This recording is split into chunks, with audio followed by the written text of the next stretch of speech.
আলাইকুম। তোমরা সবাই কেমন আছো? আশা করি তোমরা ভালো আছো। আলহামদুলিল্লাহ, আমি ভালো আছি। আজকের রেসিপি ধনিয়া পাতা ভর্তা। আমি কিভাবে বানাই তাই তোমাদের কাছে শেয়ার করব। ধনিয়া পাতা পানি দিয়ে ভালোভাবে ধুয়ে ছোট ছোট টুকরো করে কেটে নিয়েছি। একটা হাঁড়িতে পরিমাণ মতো রান্নার তেল নিয়েছি।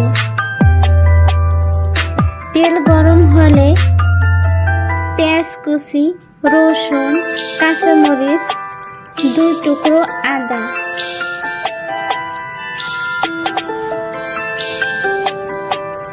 কয়েক মিনিট ভেজে নেব।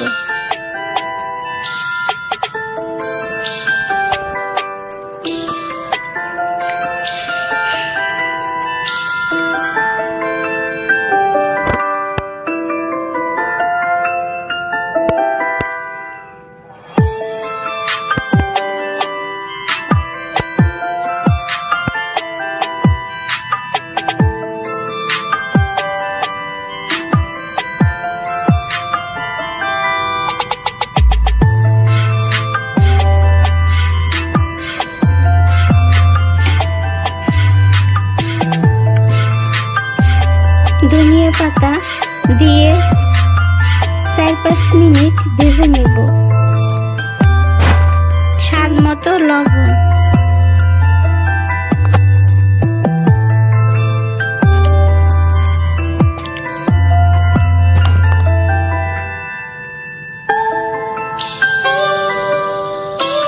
এভাবে ধনিয়া পাতা ভর্তা বানালে অনেক স্বাদ হয়, কিন্তু আমার কাছে অনেক মজা লাগে, তাই তোমাদের কাছে শেয়ার করলাম।